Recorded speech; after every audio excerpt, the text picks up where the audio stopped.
AIMIM पहुंची मुख्यमंत्री नीतीश कुमार के गृह जिला नालंदा। मजलिस-ए-इत्तेहादुल मुस्लिमीन की टीम बिहार शरीफ के थवई मोहल्ला स्थित अलीशा पैलेस में प्रेस कॉन्फ्रेंस कर बिहार विधानसभा चुनाव 2025 लड़ने का ऐलान किया। पार्टी के राष्ट्रीय प्रवक्ता आदिल हसन ने बताया कि बैरिस्टर ओवैसी साहब का फैसला है कि इस बार बिहार का चुनाव हम मजबूती से लड़ेंगे, जिसमें बिहार शरीफ से भी अपना प्रत्याशी उतारने का ऐलान किया। हालांकि प्रत्याशी का नाम अभी जाहिर नहीं किया है। चुनाव का बिगुल फूंक दिया। आदिल हसन ने कहा कि हम 2020 में चुनाव लड़े थे तो 18 में से 5 सीट हम जीते थे। इस बार कम से कम 70 से 80 सीटों पर चुनाव लड़ने का इरादा है। मीडिया के सवालों पर चुनावी मुद्दा को बिहार में बेरोजगारी के कारण बताया। AIMIM हर गरीब मजदूर की पार्टी है। करने का वो था कि अब 8-9 महीना हो गया है और अब विधानसभा चुनाव भी नजदीक आ रहा है। बिहार शरीफ ही नहीं, नालंदा के मुख्तलिफ जिलों विधानसभा से, नवादा से, जमुई से, शेखपुरा से लोग का कहना है कि यहाँ पे पार्टी का एक कैंडिडेचर होना चाहिए, इस बार चुनाव लड़नी चाहिए। क्योंकि हमें लगता है कि 2000 के बाद 2005 से राजद सक्षम नहीं है कि इस सीट को जीत पाए। ये कभी नीतीश जी के, आपके विधायक कभी नीतीश जी के लाल बन जाते हैं, कभी बीजेपी के लाल बन जाते हैं। बिहार शरीफ में तो बिहार शरीफ है ना, बिहार शरीफ में राजद नहीं जब लड़ रही है तो राजद MIM को मौका दे। MIM सक्षम है। आप महागठबंधन भी जब था 2015 में आप नहीं हरा पाए, 2020 में भी आप नहीं हरा पाए।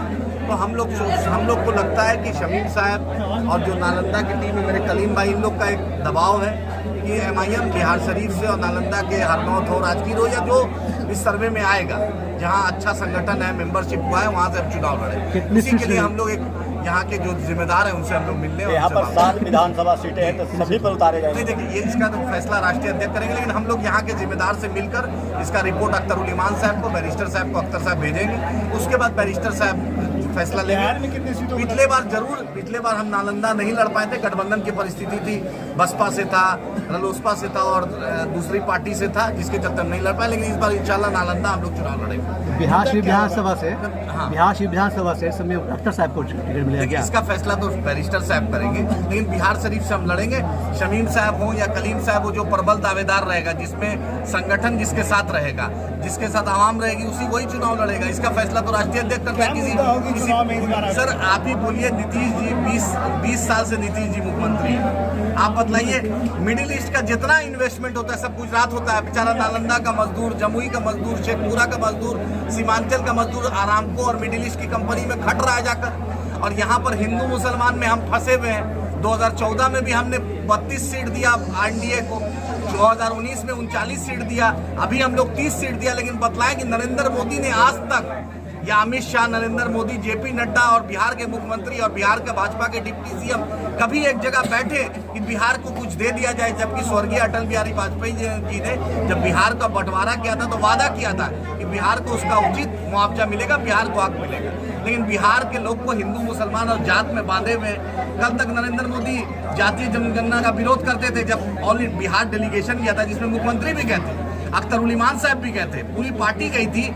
उसका फोटो नरेंद्र मोदी जी ने, PMO ने ट्वीट तक नहीं किया था। लेकिन आज विपक्ष का दबाव है, जो बैरिस्टर असदुद्दीन ओवैसी साहब 2021 में जातीय जनगणना का मुद्दा किए थे, उसके बाद LOP राहुल गांधी भी लगातार, राहुल जी मुद्दा उठाए, अखिलेश जी उठाए। आज विपक्ष के दबाव पर जातीय जनगणना का इन्होंने घोषणा की, लेकिन डेडलाइन नहीं बताया। तो मोदी जी बताएं कि बिहार को वो क्या देंगे और कब तक हम ये डबल इंजन के भरोसे रहेगा जब बिहार को कुछ नहीं मिलेगा। क्या लग रहा है आपकी पार्टी पूरी मजबूती नालंदा में उतरेगी? सर देखिए, पार्टी में जो जोश, जो जज्बा नौजवानों में है, और बैरिस्टर असदुद्दीन ओवैसी साहब ने जो आज पाकिस्तान को मुंह तोड़, अगर सबसे ज्यादा विपक्ष में किसी ने, नरेंद्र मोदी जी के पास आदमी नहीं है जो भेज पाए विदेश में, उनको बैरिस्टर असदुद्दीन ओवैसी साहब का सहारा लेना पड़ रहा है। यहाँ पर मुसलमानों के साथ ज्यादती हो रही है, मॉब लिंचिंग हो रहा है, यहाँ पर लव जिहाद के नाम पर ज्यादती हो रही है, यहाँ पर बुलडोजर चलाया जा रहा है, यानी भाजपा शासित राज्य में। लेकिन दिखाने के लिए महात्मा गांधी जी को भी फूल देना पड़ता है, मोदी जी को दिखाने के लिए मजबूरी है कि असदुद्दीन ओवैसी साहब को भेजना पड़ रहा है। संबित पात्रा और राम सिंह भदौड़ी को नहीं भेज पा रहा है, जो गाली बक्का था पार्लियामेंट में दानिश साहब को। भेजना मेरे ही पड़ता है, क्योंकि 1857 में भी देश की आजादी में सबसे ज्यादा हमने कुर्बानी दी। सियासी पार्टियों का कहना है कि आप वोट कटवा की राजनीति करते हैं। सर वोट कटवा कैसे? एक भी सीट मेरे चलते भाजपा अगर कहीं जीती हो, आप बतला दीजिए। आप ही बताइए, जब राजद और कांग्रेस जो है इतनी बड़ी पार्टी आज तक हरा नहीं पाई, यहाँ 2000 के बाद नहीं ना हरा पाई, राजा तो कह रहे हैं नहीं हरा पाई बीजेपी को। बोलिए, ये सच्चाई। 2005 से यहाँ एनडीए का विधायक है, वो आदमी कभी जदयू में रहता है, कभी बीजेपी में रहता है। महागठबंधन में भी जदयू नहीं हरा पाया और राजद भी नहीं हरा पाया। मुद्दा क्या रहेगा? मुद्दा भाई, बिहार में मुद्दे की कमी है क्या? बिहार के साथ सौतेला व्यवहार, पार्टी के मुद्दे क्या है? पलायन, आपके पार्टी का मुद्दा मैम सौतेला व्यवहार बिहार के साथ, मैम बिहार में महंगाई, बेरोजगारी, बिहार के साथ सौतेला व्यवहार।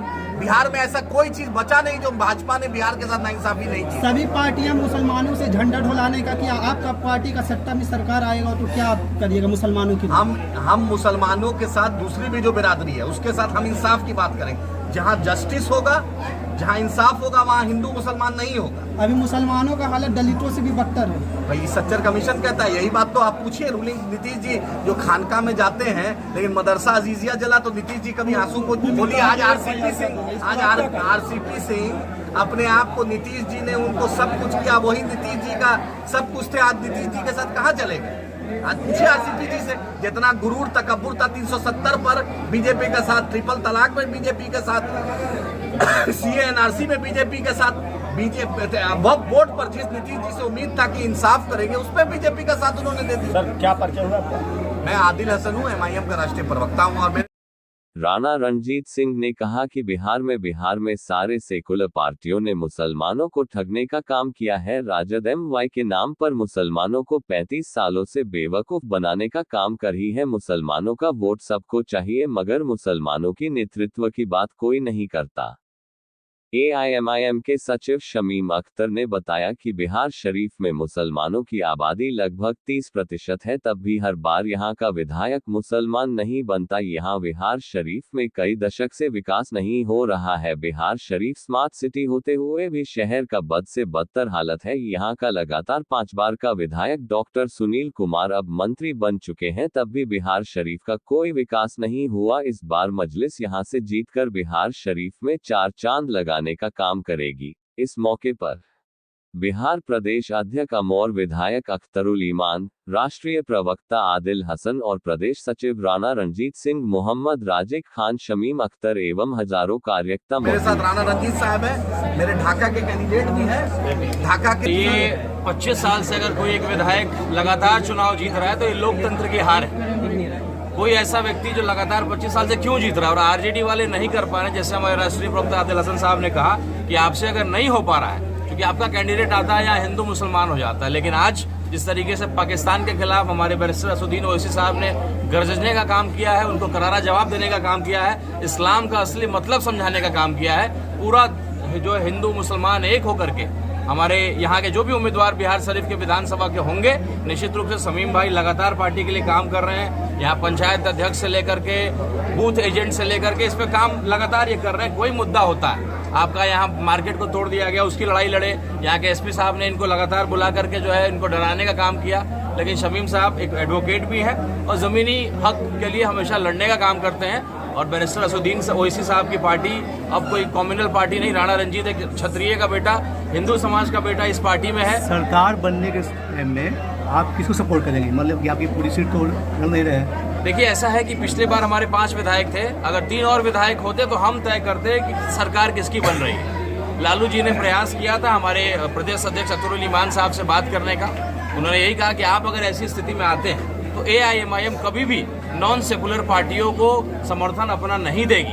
लेकिन 2025 में अगर महागठबंधन में आपको शामिल करता है, कितनी सीटों पर आप समझौता करिएगा? देखिए, महागठबंधन अगर शामिल करना चाहता है तो बकरीद तक का हम लोगों ने समय दिया है, क्योंकि देखिए हम बड़ी पार्टी नहीं है, ना हमारे पास इतना संसाधन है, ना हमको टिकट को बेचना है। तो जो हमारे समर्पित, देखिए 4 का बदला 24 से लेंगे, इसका नारा हमारे बैरिस्टर असदुद्दीन ओवैसी साहब ने दिया है। और पिछले बार हम लोग 19 सीटों पे लड़े थे, 5 विधायक जीते थे। इस बार 60 सीटों पे, कम से कम 60 से 70 सीटों पे लड़ेंगे। और बकरीद के बाद एक यात्रा जो है बिहार इंसाफ यात्रा हम लोग निकालने जा रहे हैं, सभी 60 सीटों पे। विपक्ष के द्वारा कहता कि सिर्फ मुसलमानों का बिहार में अगर आपकी सरकार आती है तो आप बिहार के लिए क्या क्या कीजिएगा? देखिए, हमारी सरकार बिहार में नहीं आएगी, हमारे समर्थन से बिहार में सरकार बनेगी। हमारे मुद्दे केवल यही है कि जो दलित की लड़ाई को लड़ा जाए। आज मॉब लिंचिंग को लेकर के कोई कड़ा कानून बनना चाहिए। आए दिन मॉब लिंचिंग का जो है लोग शिकार बन रहे हैं, और कुछ नहीं है। किसी मुसलमान के साथ अगर गलत होता है तो उसके ऊपर आरोप लगाइए कि भाई ये गाय का तस्करी करता है, और 2-4 गलत आरोप लगा करके उसको जेल में आप उसके जीवन को बर्बाद करिए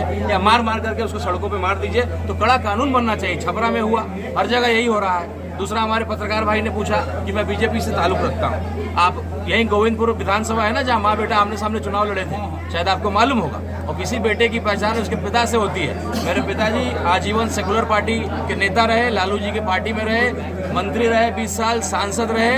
मैं उनके ही संस्कार, उनके खून, उनके इस पे चल रहा हूँ। एक सेकुलर विचारधारा का व्यक्ति हूँ और उनका राजनीति कर रहा हूँ। और दूसरी बात है कि अगर आपके जिन्होंने सवाल किया, आपके अगर 3 बेटे होंगे तो क्या उनके बीच में बंटवारा नहीं होगा? बेटों के बीच में क्या होता है आपको मालूम है? यहाँ तो पति पत्नी और बाप बेटा एक दूसरे के लड़ते हैं। लड़ाई विचारधारा की है।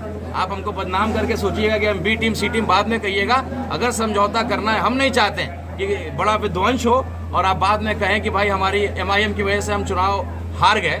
तो गठबंधन के लिए हमारा दरवाजा खुला है। 5 विधायक थे। आपको जो मुनासिब लगता है आप बात करिए। बकरीद तक का अल्टीमेटम है। अगर आप उस समय तक कोई बात कर दो ठीक, नहीं तो हम अपने 60-70 सीट जहां हमें लड़ना है, हम एक यात्रा पर निकलेंगे और अपने कैंडिडेट की घोषणा करते चलेंगे। आपका पर्चा सर? मेरा नाम राणा रंजीत सिंह हुआ। मैं पार्टी का लोकसभा प्रत्याशी था शिवहर से।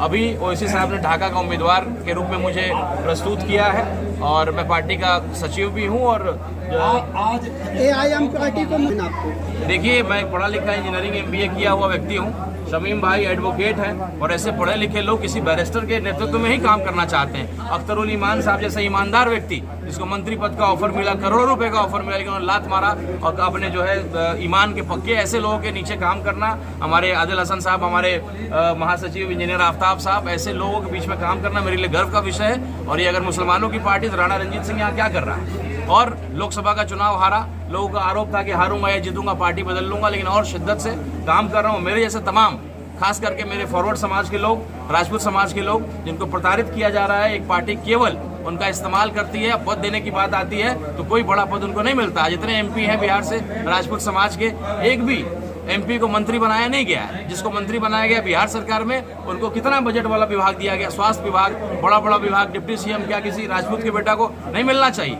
तो एक नया समीकरण भी हम लोग बना रहे हैं। जिस तरीके से परिस्थितियां बन रही हैं, जिसमें हम लोग दलित भाइयों को लेकर के, मुस्लिम भाइयों को लेकर के, फॉरवर्ड समाज के लोग मिलकर के और सभी समाज जो प्रताड़ित है उनके लिए हम लोग एक नया और एक बड़ा जो है क्रांति का रूप लेने जा रहा है। और बहुत गंभीरता से इस पार्टी को लोग ले रहे हैं। और ओवैसी साहब ने जिस तरीके से पाकिस्तान को करारा जवाब दिया है, एक हिंदू जो है गर्व महसूस करता है कि ऐसा व्यक्ति और ऐसा देशभक्त जो है, और जितने हमारे इस्लाम को मानने वाले हमारे मुस्लिम भाई हैं, जिनके ऊपर संदेह की नज़र से देखा जाता था, उनका जो है हौसला बड़ा है, उनका सीना चौड़ा हुआ है, छाती चौड़ा हुआ है कि ऐसे ऐसे नेता हमारे समाज के बीच में। कभी गृह युद्ध जो है हमारे देश में नहीं होगा। काला झंडा भी हम उठाते हैं जब वक्फ बोर्ड के खिलाफ लड़ना होगा, लेकिन जब बाहरी दुश्मनों से लड़ना होगा तो तिरंगा थाम। MIM पूरी मजबूती से चुनाव लड़ने जा रही है और हमारे राष्ट्रीय प्रवक्ता आदिल हसन आजाद साहब, राणा रंजीत साहब जो हमारे प्रदेश के सचिव हैं, वो लोग यहाँ बिहार शरीफ, नीतीश कुमार का गृह जिला है नालंदा, यहाँ आके ये ऐलान करने के लिए आए हैं कि बिहार शरीफ विधानसभा चुनाव बिहार शरीफ से हम लोग लड़ने जा रहे हैं। यही मेन उद्देश्य है। आप कितनी सीटों पर चुनाव लड़ रहे हैं? जी, बिहार में कितनी सीटों पर चुनाव? पहली तो हमारी प्राथमिकता और कोशिश यही है कि महागठबंधन हमको जगह दे, क्योंकि बहुत सारे लोग जो ये बेसलेस इल्जाम लगाती है कि ये B टीम है, C टीम है और हम वोट कटवा हैं, तो भैया हमको आप गठबंधन में जगह ले लीजिए। आप गठबंधन में जगह लीजिएगा तो हम मिलजुल के बीजेपी को हराने का काम करेंगे। लेकिन आप खुद चाहते हैं कि बीजेपी जीत जाए। जो यहाँ के अंदर जो सेकुलर पार्टियां हैं, अगर आप ऐसा नहीं चाहते तो हमें गठबंधन में जगह देना चाहिए। हम लोग अगर गठबंधन में जगह मिलता है तो बहुत अच्छी बात है, हम मिलजुल के बीजेपी को हराएंगे। अगर नहीं मिलता है तो हम पूरी मजबूती से कम 70-80 सीट से यहाँ से, ओवैसी साहब का ये फरमान है कि बिहार में मजबूती से 80 सीटों पर हम लोग लड़ेंगे चुनाव। आप राजनीतिक में बहुत दिनों से लगे हुए हैं। जी। क्या आपको उम्मीद है कि पार्टी आपको टिकट देगी? देखिए, सबसे बड़ी बात है कि बिहार शरीफ का मैं यहाँ का मैं निवासी हूँ, यहाँ का बॉर्न एंड बर्थ हूँ, तो यहाँ से एक खास लगाव है हमारा। और बिहार शरीफ के लिए मैं जानता हूँ कि आपसे बेहतर कोई नहीं जानता, बिहार शरीफ में 20 साल के अंदर कोई विकास नहीं हुआ। 2005 से लेकर लगातार 2025 तक वही विधायक हैं डॉक्टर सुनील कुमार, वो अब मंत्री भी बन गए हैं। लेकिन बिहार शरीफ का विकास का हालत देख लीजिए, कितना अच्छा गंगा जमुना यहाँ पे बह रहा है। इसी मोहल्ले के अंदर जहाँ हम लोग बैठे हैं, पीछे में एक कब्रिस्तान है, जिस कब्रिस्तान में लाशें तैर रही है, उस कब्रिस्तान के अंदर पूरा नाला है, पूरा तालाब बन चुका है। अब आप बताइए, नीतीश कुमार जी का विकास कहाँ है? नीतीश कुमार का गृह जिला है ये नालंदा, और गृह जिला का ये हेडक्वार्टर है बिहार शरीफ। बिहार शरीफ दिल है पूरे नालंदा का, यहाँ का विकास का देख लीजिए। अगर MIM यहाँ से चुनाव जीतती है तो बिहार शरीफ का विकास ही नहीं, पूरा चार चांद लग जाएगा बिहार शरीफ के अंदर। और हम लोग, जिन्होंने अभी एक भाई ने सवाल किया था कि आप लोग कहाँ रहते हैं, तो जब बिहार शरीफ के अंदर दंगा हुआ था 2023 में, रामनवमी के समय, रमजान भी चल रहा था, तो कोई आगे नहीं आया था। सबसे पहले अख्तर इमान साहब आए थे, उनको शहर के अंदर रोक दिया गया था। नीतीश कुमार यहीं के रहने वाले हैं, आप सबको भी पता है, पूरी जनता को पता है कि नीतीश कुमार अपने जिला के अंदर आकर देखने भी नहीं आए थे कि दंगा हुआ तो कैसे हुआ, क्यों हुआ और क्यों नहीं उसको ऊपर एक्शन लिया गया। बिहार शरीफ में दंगा ही नहीं, बल्कि बिहार शरीफ के अंदर 2016 में सबसे पहले MIM यहाँ पे आई थी इसी कटरा पर। अभी हम लोग रास्ते में आ रहे थे तो हमारे राष्ट्रीय प्रवक्ता को याद भी है कि यहीं पे हम लोग आए थे और उनको इंसाफ दिलाने का काम किया था। MIM हर मजलूमों की आवाज़, दलितों की आवाज़ है, अति पिछड़ों की आवाज़ है। MIM जो है हर वर्ग की पार्टी है। MIM अगर बिहार शरीफ से जीतती है तो सारे वर्गों के लिए काम करेगी। जिस तरह से आपने सवाल किया कि हमने काम किया है, तो कोरोना के अंदर हमने वो मानवता का मिसाल पेश किया है जो आज तक किसी ने नहीं किया है। जब कोई लाश को छूने वाला नहीं था तो सैकड़ों लाश को हम यहाँ से जो है अंतिम संस्कार किए। वो मीडिया के बंधु आप लोग गवाह हैं, DM साहब भी गवाह हैं कि हम ही वो लाल हैं बिहार का शमीम अख्तर, जो लाश को उठा करके अंतिम संस्कार भी किए और कफन दफन भी किए, जनाजे का नमाज भी अदा किया।